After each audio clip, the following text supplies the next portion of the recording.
tres razones. En medio de la velocidad de las noticias, siempre habrá tres y más razones para detenernos a analizar los distintos temas que de alguna forma marcan el escenario dentro y fuera de nuestro país. Por tres razones.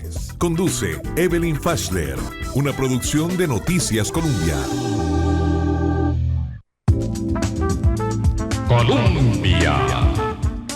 Hola, ¿qué tal amigos? ¿Qué tal amigas? Un gusto contar con la compañía de todos ustedes. Estamos en Por Tres Razones, estamos en Colombia con un país en sintonía en la 98.7 FM en el corazón del pueblo y también estamos en Facebook, en el Facebook de Noticias Colombia y en Colombia Digital. Hoy es una fecha muy especial para todos nosotros. Hoy, 1 de diciembre, se celebra el Día de la Abolición del Ejército. Pero un hecho tan determinante para un país no se puede relatar ni analizar sin visibilizar sus antecedentes, sus personajes, todo el caldo de cultivo que se dio en ese momento para que se llegara a esta conclusión, con el fin de hacer ese análisis, de entender la época que hoy nos convoca y la época en la que se desarrollaron los hechos. He invitado esta tarde a don Vladimir de la Cruz, profesor de historia, estudioso de la historia y también, ¿por qué no decirlo?, un analista mismo de la historia y de la política, de la actualidad y también de lo que ocurrió. Muy buenas tardes, don Vladimir, muchas gracias por acompañarnos. No, muchas gracias a usted, Evelyn, de invitarme a su programa y a su querida concurrencia radiofónica y televisiva y de redes. Muchas gracias, Vladimir. Yo diría que para analizar esto que hoy nos convoca, vale la pena también una reflexión. Hoy 1 de diciembre, claro, nosotros celebramos que no tenemos ejército, pero seguimos siendo muy violentos. O somos más violentos que cuando abolimos el ejército. Es como paradójico también, ¿verdad? Que al ser un país pacifista, tal vez el más pacifista del mundo, no necesariamente somos costarricenses tan amantes de la paz como para no estar envueltos en una vorágine muy violenta, políticamente hablando y también materialmente hablando. Tienes razón, porque tenemos dos raíces. Una raíz que es la violencia del militarismo, que surge o se desarrolla de esas instituciones militares, de las formas de dominación militar, de las estructuras militares que en el pasado existieron. Y tenemos una raíz de la cultura de la violencia en la que fuimos formados. ¿Por qué? Porque nosotros fuimos formados desde la época de la conquista en un modelo de violencia impuesto por los españoles. Un modelo en que se nos impusieron, primero se nos quitaron las tierras a nuestros antecesores indígenas. Sobre esas tierras se impuso un modelo de violencia donde esas tierras pasaron a pertenecer a otros. Donde las personas que trabajaban esas tierras pasaron a trabajar para otros y ya no para ellos, ¿verdad? Se estableció un modelo de economía que ya no era en función de las comunidades indígenas, sino en función de las necesidades españolas y europeas, ¿verdad? Se impuso un modelo de religión que no era el del momento, ¿verdad? Y los valores que eso tuvieron. Yo he dicho muchas veces, si hubieran llegado islámicos, para poner un contraste fuerte, hoy seríamos islámicos y no otra cosa, ¿verdad? Segundo, se nos impusieron estructuras militares de medios de guerra que eran superiores a los de los indígenas. Los indígenas solo tenían palos y piedras, no conocían ni el caballo. Sí. Y de pronto viene el caballo, la pólvora, el hierro, un montón de cosas que se imponen como medios de guerra que facilitaban. Entonces se mete la violencia cultural. Nos vistieron al estilo los españoles. Sí. Y con eso nos identificaban con los españoles. Trataron de meternos comidas y productos que no eran los nuestros, porque los españoles poco se acostumbraban, digámoslo, al maíz y a la chicha. Entonces empezaron a meter caña de azúcar y trigo y esas cosas para modificar hábitos de conducta culinaria.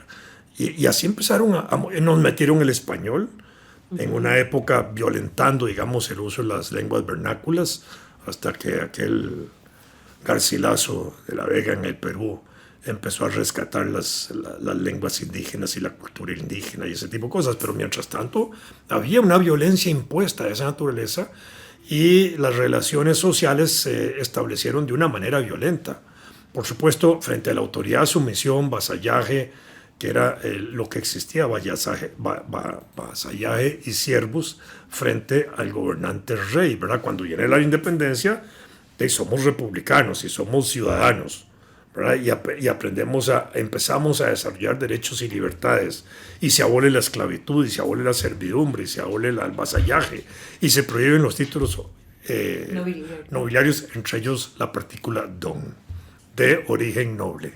Por eso a mí no me gusta el don, el doña, ni usted nada me dice de a mí eso. para arriba don. Y no me gusta decirle así. Diga ciudadano, ciudadana. No me gusta, ni Ese es que el me término digan más doña adecuado. ni el don.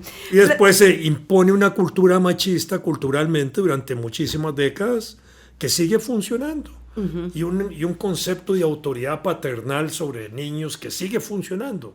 Ya el niño ya no se ve como la persona, como el ciudadanito pequeño, sino que seguía siendo el niño que tenía que obedecer las órdenes del papá, en lugar de ser educado, era educado a la fuerza, ¿verdad? Por imposición.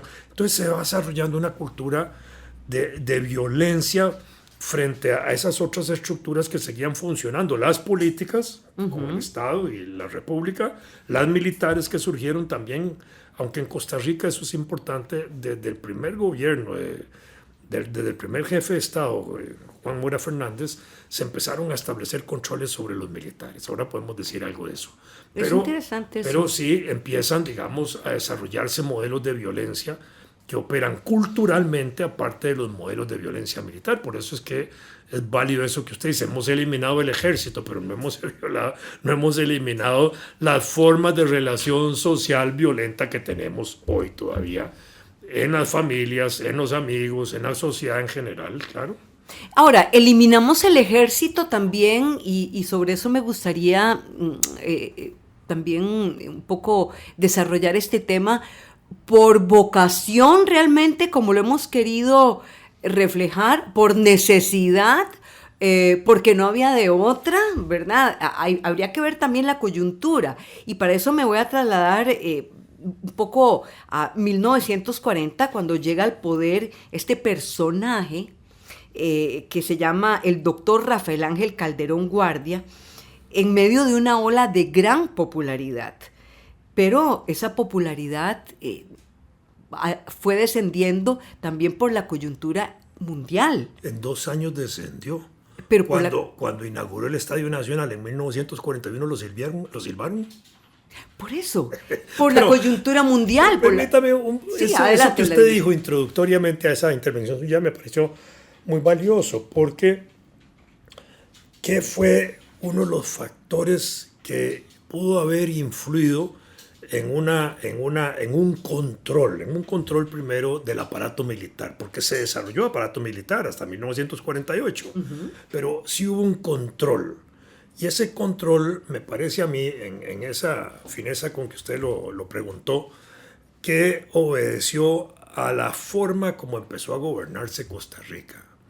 Porque en el momento en que establecimos el Estado, en 1823, final de 1823 y 1824, el próximo año se cumple el bicentenario de la Asamblea Legislativa, del Poder Ejecutivo y de la Corte.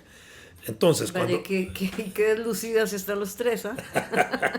Bueno, vamos a tener temas para hablar, pero digamos, en lo fundamental, a partir del desarrollo del Estado y con nuestro primer jefe de Estado, que era un educador, no era un militar surgido de guerras de independencia, ni de eventos militares. Y el 98%, pues, si no el 99%, tal vez más exacto, de todos los jefes de Estado y de todos los presidentes de Costa Rica han sido educadores, abogados, la mayoría, médicos, civiles, agricultores, etc. Gente a veces hasta sin estudios universitarios, Francisco José Orlich, Luis Alberto Monge, y fueron brillantes. Claro. Bueno, entonces eso le dio un sustrato civilista muy importante a la estructura de la forma como se fue construyendo el Estado. Y esto que le dije, jefes de Estado y presidentes, si analizamos los diputados igual, y por supuesto los de la Corte de Abogados, o gente que todavía hasta 1950, me parece, todavía hasta los años 60, a nivel de las agencias judiciales, se permitía a la Corte Suprema de Justicia de contratar agentes judiciales que no tenían el grado de abogados, pero que eran expertos, porque venían de una tradición de leguleyos, como se decía, ¿verdad? Conocedores de leyes, y los tenían al frente de resolución de asuntos judiciales de poca monta. Bueno, ahí ya después se desarrolló la Escuela de Derecho y otras cosas y empezaron a meter solo funcionarios graduados, pero en una etapa todo eso funcionaba y yo creo que eso le dio un carácter muy civilista a la sociedad costarricense. Yo creo que eso es importante. Y después las medidas que se tomaron desde el origen del Estado contra los militares. Siglo XIX, por ejemplo, Juan Mora Fernández, desde 1824 a 1833 que gobernó, fue el primero que le quitó el fuero militar como un fuero de protección a los militares. Y entonces dijo, los militares se tienen que someter al fuero civil cuando cometen tales delitos. Entonces empezaron a ponerles una montura civil, sí, claro, a los militares, un freno, por supuesto. Y ahí en adelante eso continuó durante el resto del siglo con otras medidas similares. Entonces yo creo que eso es importante tenerlo, la formación de una estructura de poder, de gobierno, de Estado, de poder ejecutivo y abogados y diputados y todo, donde predominaban civiles y no militares. Y nunca hubo los héroes militares. o porque así se dieron las cosas. Así se dieron. No tuvimos un enfrentamiento. Una buena fortuna también que sí se dieran las cosas. Por supuesto, pero digamos las circunstancias de la época en los días de la independencia no nos orientaron a desarrollar un ejército de liberación anticolonial porque no había un ejército que derrotar en Costa Rica ni en Centroamérica. Claro. Y entonces en Centroamérica se producen situaciones parecidas, aunque en León, en Comayagua, en Salvador y en Guatemala hubo levantamientos y algunos de esos con características militares, pero tampoco desarrollaron grandes guerras, ni mucho menos. Y los líderes que se fueron imponiendo fueron más bien de tradición civilista, algunos con una formación militar, pero digamos el grueso con una tradición civilista, ¿verdad? Que era muy importante. Y entonces eso le da un sustrato, en el caso nuestro, a el dominio, digamos, de lo civil sobre lo militar. Aunque exista la parte militar, lo que va impidiendo que esos militares florezcan mucho es el aparato civil que les corta las orejas, les corta el pelo, los rasura, los deja crecer demasiado, claro, políticamente. Este personaje, el doctor Rafael Ángel Calderón Guardia, llega prácticamente en hombros de la oligarquía al poder. Él llega porque la oligarquía lo elige, dice, mira, aquí hay una persona que nos sirve y que tiene sensibilidad social, o él ya muestra interés en la política y esta oligarquía, que me imagino no es muy grande en Costa Rica, simplemente lo ayuda a ascender. ¿Cómo se da? No, es muy interesante eso que usted pregunta, porque el doctor Calderón Guardia es hijo de Calderón Muñoz, de Rafael Ángel Calderón Muñoz, que había sido un líder político desde principios del siglo XX, a veces se me olvida cuál es el siglo anterior, uno piensa el siglo XIX. Sí, se hacen enredos. El siglo XX, a principios del siglo pasado. Y había tenido sensibilidades sociales importantes. Acordémonos que la encíclica Rerum Novarum de 1891 pega en el país con el obispo Bernardo Augusto Til y se desarrolla un periódico, La Justicia Social, con Jorge Bolio, con Rafael Ángel Calderón Muñoz, José Matías Trejos y un montón de gente así que eran gente de tradición católica que se deja influir por la Rerum Novarum, que era muy social en general, porque era una respuesta de la Iglesia a las luchas sindicales europeas y mundiales de la época. Y entonces aquí ya eso pega, el obispo Til traduce eso al lenguaje costarricense en una carta pastoral que era la número 30 del justo salario, los obreros campesinos y después de ellos de bienes de fortuna y algo más. Y ahí empieza a traducirse eso. Y hay un proyecto ya social ahí. Y Jorge Bolio, con La Justicia Social y el periódico que ellos impulsan, empieza, digamos, a proyectar esa filosofía social cristiana. El Partido Unión Católica que habían formado lo habían sacado, lo habían puesto fuera de la ley en el 98, impidiendo que por razones que en procesos político-electorales no se podía aducir o influir con criterios religiosos o ese tipo de cosas a los electores, y entonces lo sacaron, porque ellos usaban los púlpitos para eso. Y entonces prohibieron la propaganda religiosa desde el punto de vista político-electoral y sacan eso, pero no quitan ese sustrato social cristiano que queda ahí. Jorge Bolio, digamos, se desarrolla ahí como un dirigente, que ahorita nada más lo vamos a dejar ahí mencionado, y después el doctor Rafael Ángel Calderón Muñoz tiene a Rafael Ángel Calderón Guardia de hijo, lo manda a estudiar a Bélgica, donde Calderón Muñoz también había estudiado, a una universidad católica, que era la Católica de Lovaina, y ahí estudia una parte de su formación médica, el doctor Calderón Guardia, y pasa también a estudiar a la Universidad Libre de Berlín, de Bélgica, donde era una universidad socialdemócrata. En la época en que ya había pasado la Primera Guerra Mundial, había surgido la Revolución Rusa, y frente a la Revolución Rusa y otros movimientos socialistas de esa época y de ese periodo, la Iglesia también había reaccionado con un documento muy importante que se le conoce como el Código Social de Malinas, que había sido impulsado por el cardenal Mercier, que es un folleto casi de 80 páginas, donde hay un planteamiento social de temas donde la Iglesia tiene que pronunciarse y proyectarse, enfrentando ahora sí lo que era un país socialista real que ya existía, la Unión Soviética, porque la Rerum Novarum no existe el socialismo en ningún país. Existen los partidos socialistas, ni siquiera todavía habían surgido los partidos comunistas, pero ya aquí sí, hay un avance muy importante. Y viene la década de los 30, ¿verdad? Que es una década compleja. Acaba de pasar la Primera Guerra Mundial, la crisis en Alemania, la crisis en Italia, eso hace surgir el fascismo en Italia, el fascismo en Italia y el nacionalsocialismo en Alemania, y eso empieza a impactar aquí.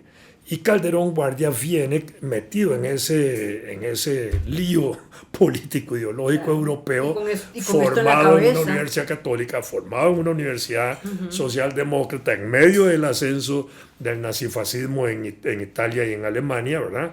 Y él llega aquí, no se había metido en política antes, y de una vez lo colocan, cuando él llega aquí a finales de la década del 20, de una vez lo meten a candidato a regidor de San José, llega a ser presidente municipal 4 años, del 30 al 34, en el 34 lo sacan para la diputación, el mismo año en que entra Manuel Mora también y Efraín Jiménez Guerrero, que eran los dos primeros diputados comunistas que entraron con él en el mismo año al Congreso, y donde se hacen amigos, para entender quizás algunas... Para entender, ya voy entendiendo, claro, que voy entendiendo, ¿verdad? Totalmente todo lo que ocurre después. Entonces ahí viene eso, pero también ese periodo ahora de la Alemania nazi, ¿verdad? En ese momento la Alemania nazi jugaba el tercer país en importancia económica para nosotros. Las exportaciones de café eran el tercer país en nuestro mercado. Entonces, en la época del 36 al 40, León Cortés es un presidente autoritario, filo-nazista. Fíjense lo que estoy diciendo. Simpatizaba con el régimen nazi. Tremendamente antisemita. Incluso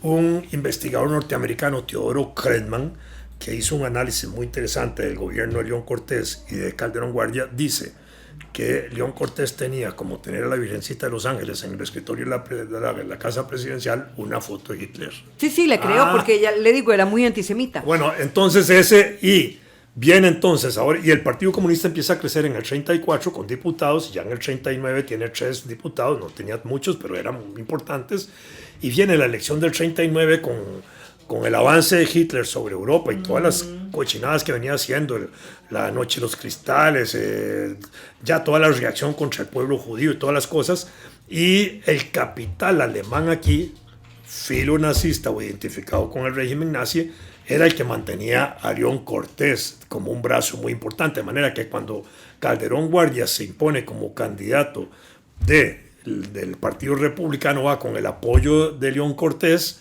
con el apoyo del capital alemán, y entra así. Por eso es que es combatido por los comunistas, combatido por Ricardo Jiménez, combatido por los liberales, combatido por los masones, etc. Y entonces ahí viene un elemento muy importante. Y los 2 primeros años de gobierno de Calderón Guardia son 2 años que gobierna con ese apoyo.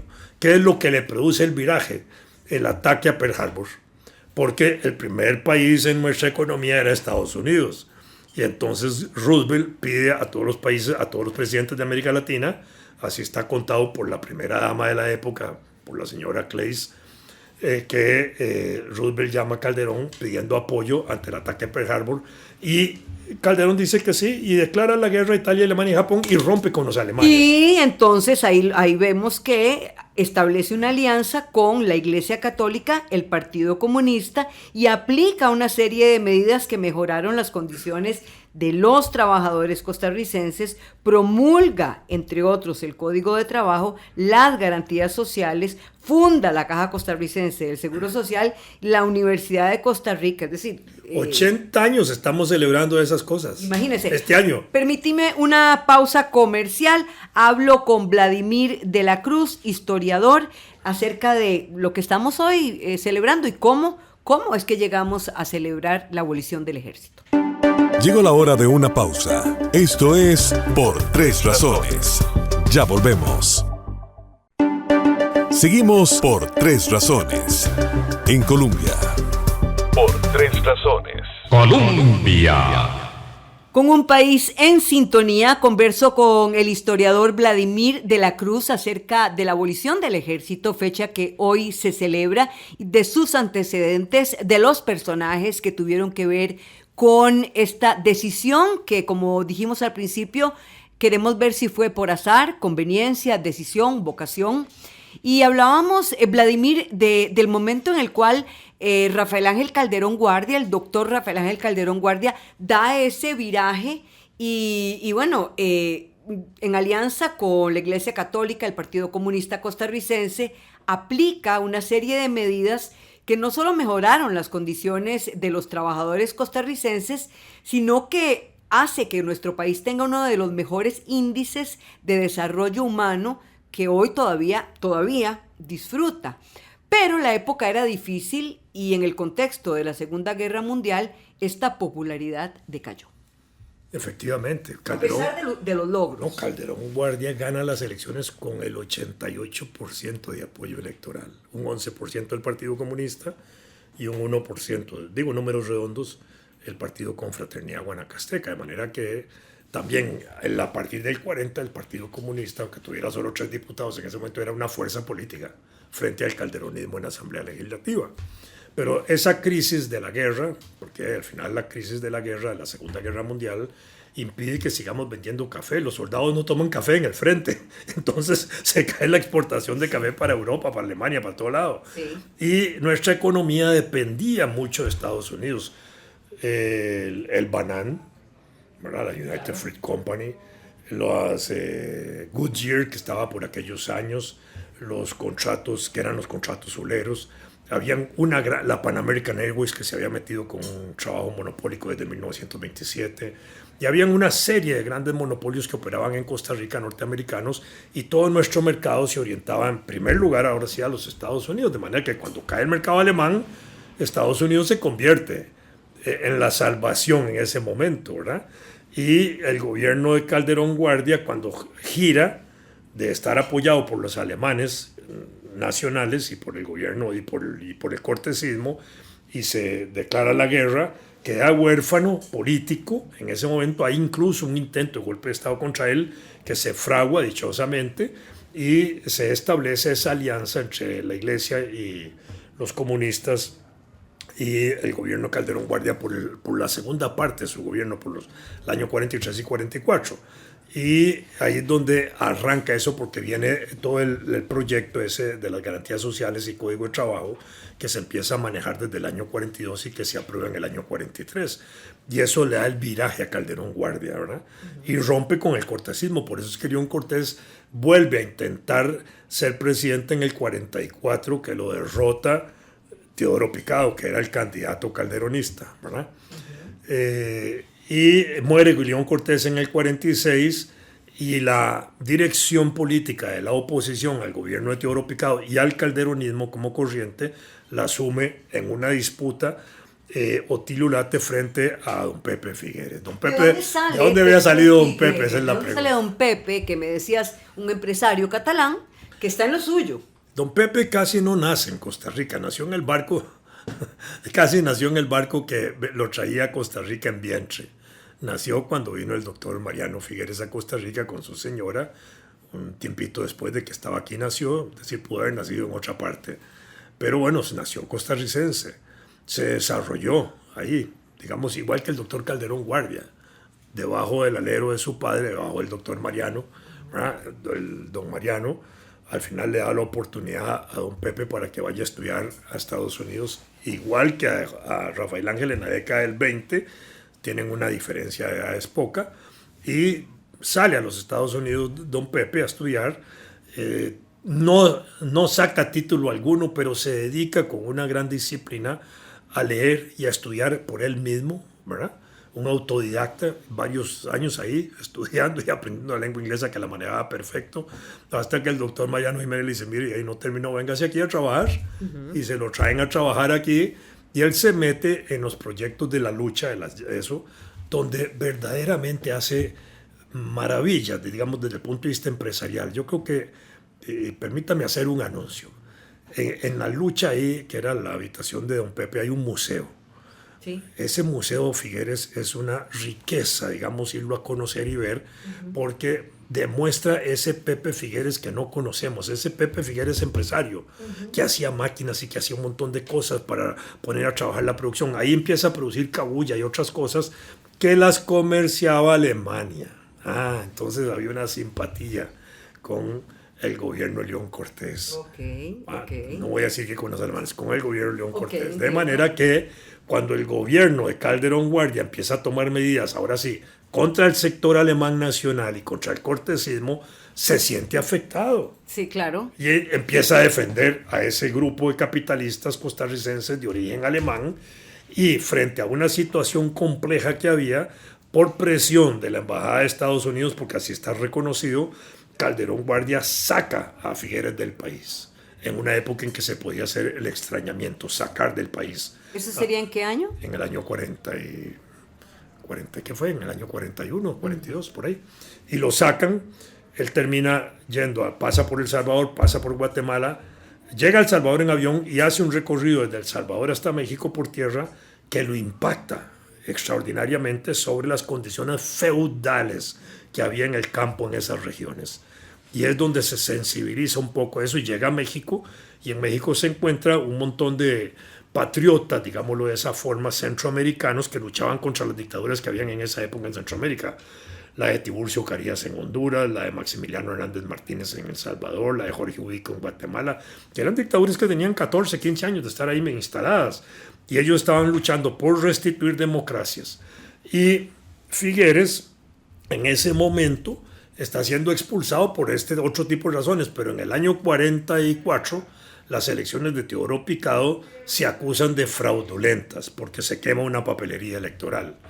En esa época, hasta la 1948, digamos, podríamos partir de la base que todos los procesos electorales tenían algún tipo de fraude, porque no había un tribunal como el que tenemos ahora, no había un proceso de cedulación como el que tenemos ahora, los votos se contaban prácticamente en el Poder Ejecutivo, los gobernadores tenían mucha influencia en el proceso electoral, había mucha forma de hacer fraudes, trasladaban los electores de un lado a otro, los metían artificialmente en el ejército y en el ejército no podían votar, entonces desmovilizaban de esa manera. Y en esas circunstancias, frente al ascenso de Teodoro Picado, que lo acusan de fraude, y Teodoro Picado, según se ha dicho, hasta dijo una frase famosa que decía, aún sin fraude hubiéramos ganado, ¿verdad?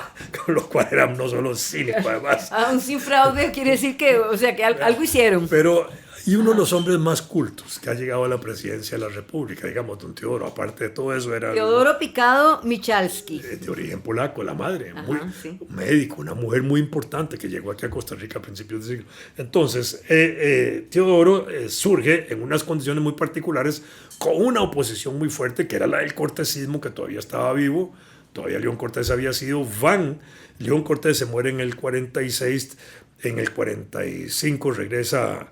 44, sí, en el 45 regresa Figueres a Costa Rica del exilio forzado que lo mandó Calderón, pero venía vinculado a ese grupo de patriotas centroamericanos que querían restituir democracias. Y para Figueres el gobierno de Teodoro era un gobierno ilegítimo, que había que votarlo porque había sido surgido de un fraude. En esa disputa por quién dirigía la oposición política después de la muerte de León Cortés, la gana Otilio Ulate. Y Figueres se vincula a Otilio Ulate y acepta la dirección política de Ulate para ir a las elecciones del 48 con el compromiso de Ulate de que si había otra vez fraude estaba de acuerdo en que hubiera un alzamiento militar para evitarlo, que fue lo que sucedió. Cuando se anula la elección de Ulate, para Figueres lo que estaba viendo era una justificación de un fraude y en ese sentido provoca el alzamiento militar para el cual ya se venía preparando. La famosa guerra. Entonces así es como surge Figueres. Figueres no era un político. Nunca lo fue. No lo fue, pero en la famosa intervención radiofónica que hace, que yo tuve oportunidad de oír algunos fragmentos, pues se habla de una manera bastante elocuente. Por supuesto, y además emocionalmente mueve. Y al final termina diciendo, cuando llega a intervenirlo la policía para que no continúe su discurso, dice, lo que el gobierno tiene que hacer es irse. ¡Pum! Y ahí lo cortan. Exactamente, y ahí es donde uno piensa, bueno, la radio efectivamente se podrá transformar, a diferencia de lo que piensan algunos diputados o diputadas, que los medios tradicionales están destinados a morir. Yo diría, podremos transformarnos, pero morir jamás, porque venimos del pasado, del presente y seremos parte del futuro. Lleguemos al momento que me parece un momento también muy importante de inspeccionar, de analizar, en el cual se da la abolición del ejército. Esto es porque, pregunto, lo dejo sobre el escenario, porque Figueres asimismo tenía miedo de que le dieran un golpe militar, o un golpe de Estado, o porque realmente estaba convencido, como visionario y como estadista, de que era la mejor decisión para Costa Rica. Es una pregunta muy importante, pero hay que entender otras cosas. Ok, digamos. Adelante. Desde 1821 hasta 1871 nosotros empezamos a desarrollar una sociedad independentista, republicana, con poderes públicos. En ese periodo hubo una crisis político-institucional que se tradujo en casi 11 constituciones, en promedio una cada 4 años y 8 meses, y en una gran cantidad de conflictos internos, algunos alzamientos militares, porque empezaron a haber algunos cuarteles por ahí, intentos de golpes de Estado. Por eso te pregunto, no estábamos vacunados contra eso. No, pero tampoco fueron los determinantes. El pleitos entre ciudades, el pleito de la capitalidad de San José, la intervención de los filibusteros, todo eso hizo que hubiera una gran cantidad de conflictos estudiados por un extraordinario historiador como fue Rafael Obregón Loría, donde señala que en esos primeros 50 años, aparte de las constituciones, hubo casi 60 conflictos de distinta naturaleza, ¿verdad? Pero al mismo tiempo se ha ido desarrollando el régimen municipal, muy débil y lentamente.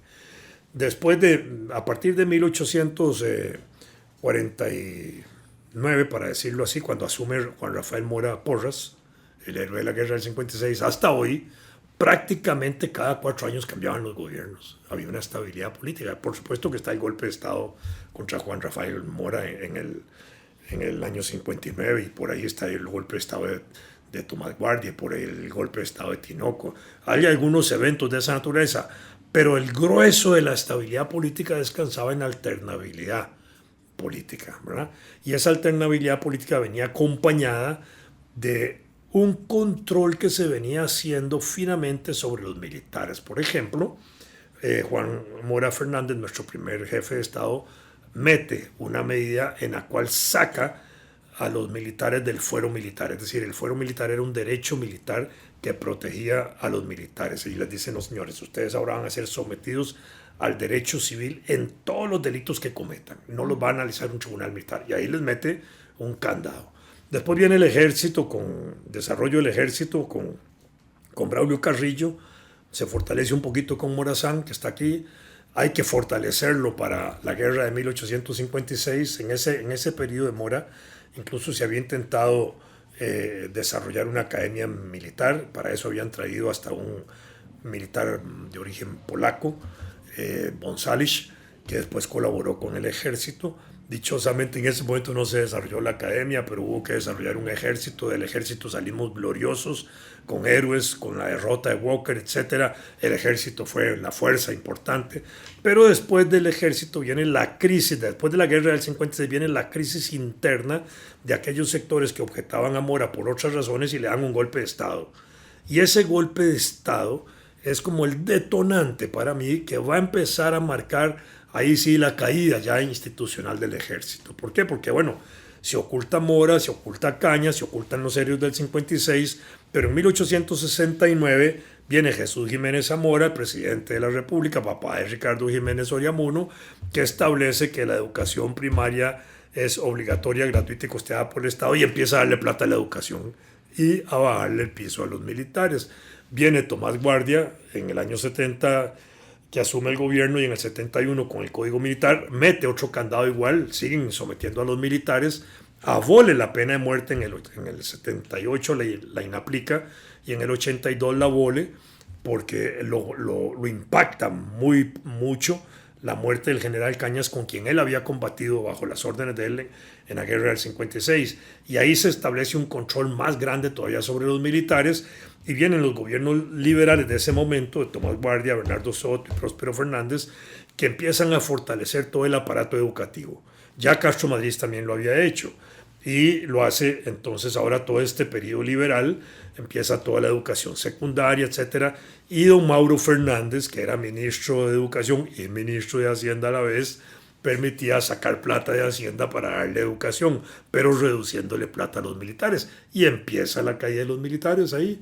Y fíjese que hay un datito muy interesante, que es que el escudo nacional de Costa Rica tenía en la base un cañoncillo ahí, unos cañoncillos. En 1912 los quitaron.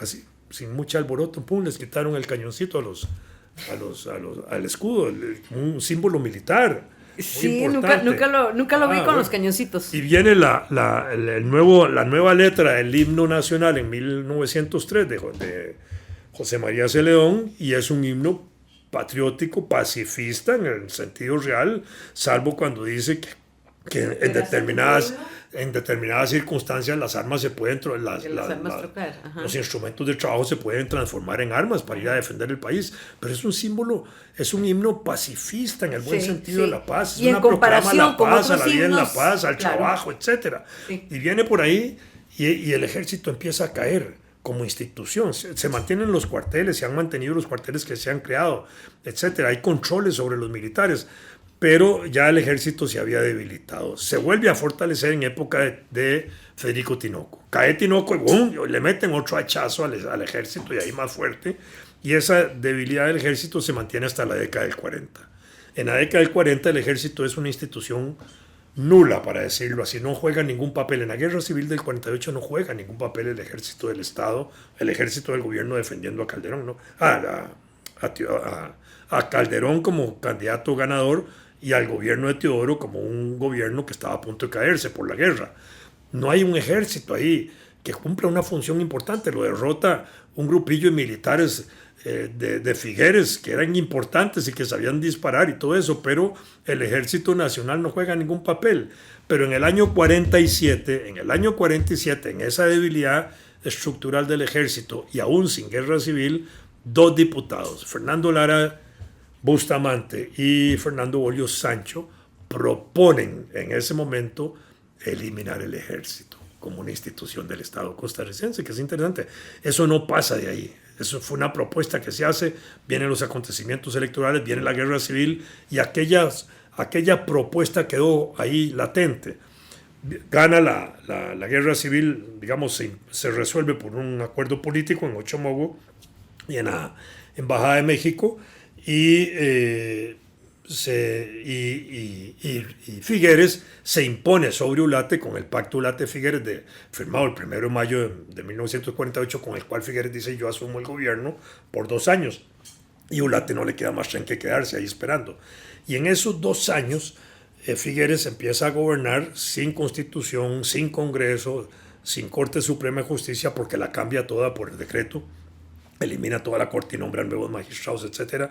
Y empieza a ejercer un control muy grande. Tiene su propio ejército particular, ¿verdad?, con el que ganó la guerra, tiene el ejército del Estado todavía. Tanto poder en un hombre, ¿eh? Sí, tiene el ejército del Estado todavía, que ya está debilitado, pero que ya dentro de su propio grupo de la Junta Fundadora de la Segunda República, Edgar Cardona, que era el ministro de Seguridad, ya había propuesto también la eliminación del ejército. Y, digamos, eso le sonaba a Figueres de alguna manera.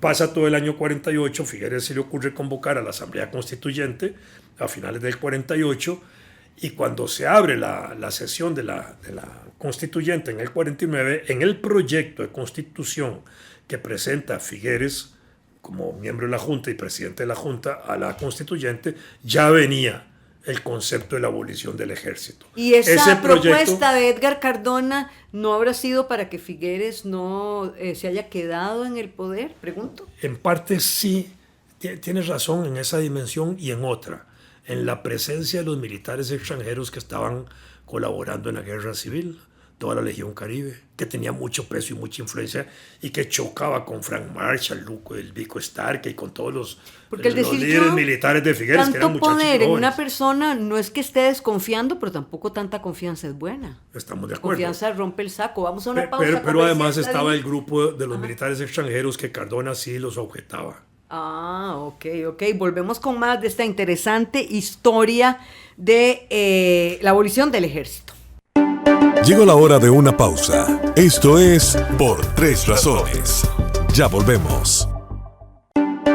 Seguimos por Tres Razones. En Colombia. Por Tres Razones. Colombia. Con un país en sintonía, repasando los hechos que formaron parte de un 1 de diciembre de 1948 en el cuartel de Bellavista, cuando el expresidente José Figueres, mediante el acto simbólico, entregó el antiguo cuartel a manos del Museo Nacional de Costa Rica, pero no fue hasta el año 1949 que la abolición se hizo efectiva después del llamado Cardonazo. Vladimir de la Cruz, historiador.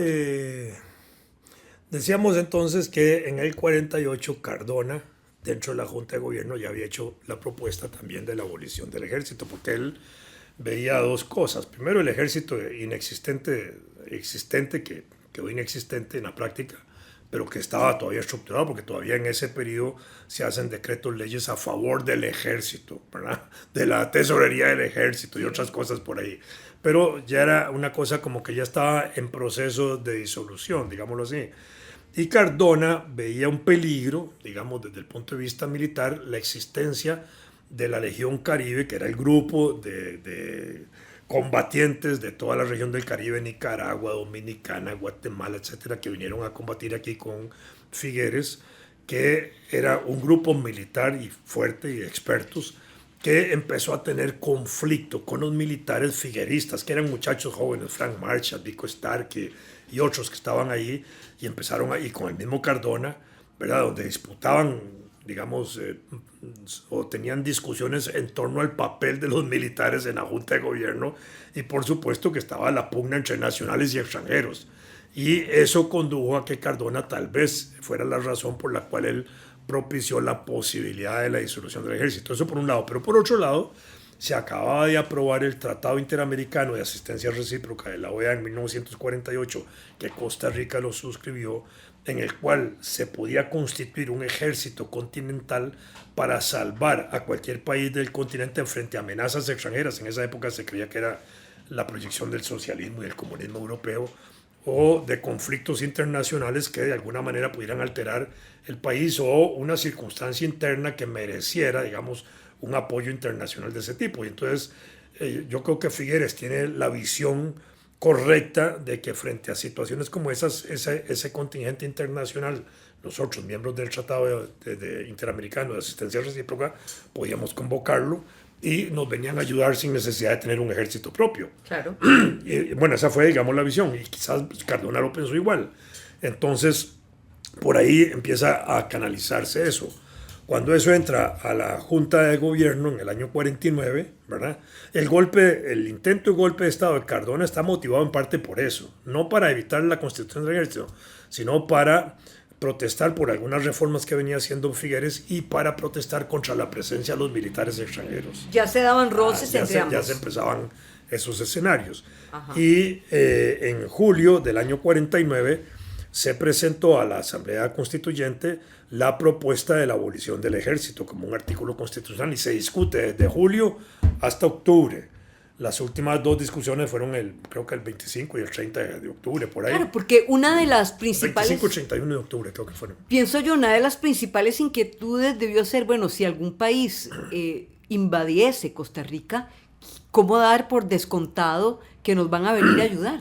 Claro, nosotros tuvimos ejército en 1835, en época de Carrillo, cuando vino el conflicto de Bocas del Toro con Colombia, no tuvimos la capacidad de ir a defender nosotros militarmente ese territorio. El ejército de Colombia era un ejército independentista, fuertísimo, y nos hubieran aplastado más y a la larga nos hubieran chupado también como parte de Colombia. Sí. Y por otro lado, la República Federal Centroamericana, a la cual nosotros estuvimos adscritos hasta 1838, tenía ejército. Nosotros pagábamos parte de ese ejército. Estábamos obligados a dar una asistencia de 200 hombres al ejército centroamericano y tampoco tuvo capacidad de venirnos a defender. Pero ya en el siglo XX, Figueres sí ve, digamos, y probablemente lo vieron así en la Junta, de que esa circunstancia ya con las bases militares en el canal por la Segunda Guerra Mundial y por todo eso, era una forma, digamos, de asegurar una defensa continental, digámoslo, de Costa Rica. Cuando vino el intento de intervención de Calderón en el año 48, en diciembre del 48 a Costa Rica desde Nicaragua y después en 1955 se invocó el Tratado Interamericano para presionar a Somoza y frenaron en ambos casos la invasión, digámoslo así, aunque no impidieron que se cometieran los actos invasivos en el 55 y en el 48, pero sí se invocó, digamos, la neutralidad hacia el gobierno de Somoza en ese sentido. Entonces ya eso estaba como probado. Entonces eliminar el ejército ya era como darle una nalgada a un bebé, guardando las proporciones y no quiero que me pinten a mí como un padre que le da nalgadas al bebé. No se trata de eso, pero es un refrán popular. Vladimir, viéndolo con perspectiva ahora de lo que ha sido en estos años, todo el ahorro que significó el no haber gastado el dinero en armas y en formaciones militares, Costa Rica debería de ser un país con muchísimos más recursos, con muchísimo más dinero. Estoy de acuerdo.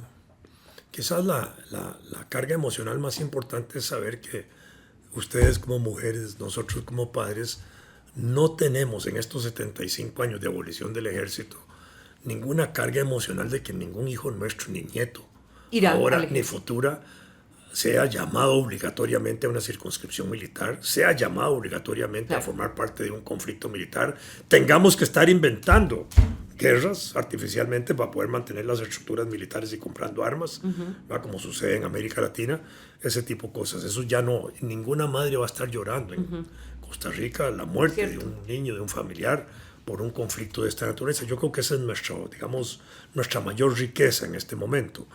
Y por supuesto una cultura en ese sentido de paz. Nosotros hemos educado 75 años de educación pública en una visión de que no tenemos ejército, de que somos un país sin armas, que se ha ido fortaleciendo con políticas adicionales como la proclama de neutralidad de Luis Alberto, etcétera, y otras cosillas por ahí que han contribuido a eso, a esa cultura. En alguna medida se ha ido también destinando, digamos, un control de presupuesto público hacia educación, la educación, la salud pública, etcétera. Ahora hay al revés, un proceso a la inversa. Quieren quitarle a la educación, a la cultura, un montón de cosas. ¿Para darle a quién? Para fortalecer la parte de seguridad, en parte, ¿verdad? Que es muy peligroso eso, y para fortalecer otros campos que no son esos elementos culturales, educativos, digámoslo así, y sociales. Y bueno, y tal vez porque hay políticas internacionales que presionan en Costa Rica para la privatización de servicios públicos y eso, pero digamos, hay esa tendencia. Pero la parte del ejército yo creo que no. Sin embargo, ahí recientemente hay un señor que es miembro de un partidito pequeñito por ahí que anda proponiendo la posibilidad de volver a restablecer el ejército constitucionalmente para usarlo como un instrumento de la lucha contra el narcotráfico y eso. Y eso es de lo más peligroso que hay, porque los ejércitos en América Latina que han sido usados para eso se corrompen en ese proyecto. Claro. Y son más bien instrumentos muy fáciles del narcotráfico para que sean los propios ejércitos los que defiendan a los narcotraficantes, a los narcoproductores, el narcocomercio, participen de todas esas actividades. Y lo vemos en Sudamérica y en Centroamérica. De manera que la constitución o reconstitución de un ejército en el país para combatir eso más bien es un peligro adicional para fomentar, digamos, ese tipo de actividades ilícitas y que le hacen un gran daño social a nuestro país, a la sociedad, a la juventud, a la gente de todo Costa Rica, claro. Me parece a mí. Vamos a la cereza en el pastel, que es la reflexión final con Vladimir de la Cruz. La cereza en el pastel. Por 3 razones. He conversado con el historiador Vladimir de la Cruz acerca de esta fecha que definitivamente hay por qué celebrar, 75 años de la abolición del ejército, y cómo llegamos hasta donde estamos. Y bueno, mi cereza en el pastel, Vladimir, ya te voy a pedir que vos también hagas la tuya, la reflexión final, es porque así como la democracia no tiene que darse por sentada, la paz tampoco, ¿verdad? Y lo vemos en todos los focos de violencia que se están dando en el mundo entero, en el Medio Oriente, en Ucrania, en Rusia. Inclusive las relaciones entre los Estados Unidos y China no son para nada demasiado pacíficos en términos de mercado. La paz tampoco se puede dar por descontada y ya vimos los caminos que nos llevaron hasta donde llegamos y también los réditos que nos dieron las buenas decisiones que tomamos, pero no las tenemos que dar por descontadas. Dependemos de las decisiones que se tomen en los poderes de la República, ¿verdad? Y de que sean personas sensatas quienes las tomen y que nosotros como ciudadanos también endosemos estas decisiones que sean, repito, sensatas y por el bien común.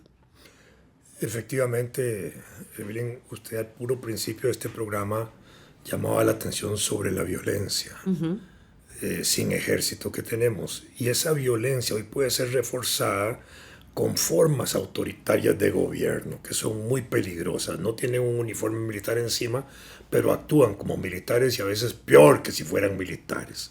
Porque no llevan uniforme, entonces no se reconocen a simple vista. Ese es el peligro más grande que tenemos en el país cuando pueden haber autoridades públicas o pueden desarrollarse o pueden surgir de un proceso electoral autoridades que quieren ser autoritarios, despóticos, intimidantes, presionando sectores de la vida social, a los disidentes, a los opositores, a los medios de comunicación, para que no ejerzan de ninguna perspectiva crítica ni análisis de la realidad social para que estos autoritarios puedan gobernar a las anchas, digámoslo así. Yo creo que es la forma más peligrosa que puede adquirir una conducta violenta, no militar en el sentido estricto, pero que puede expresarse policialmente fuerte. Muchísimas gracias, Vladimir de la Cruz, y muchas gracias a todos ustedes. Que tengan una excelente tarde y a celebrar pacíficamente una fecha como hoy. Continúen ustedes con la programación de Radio Colombia.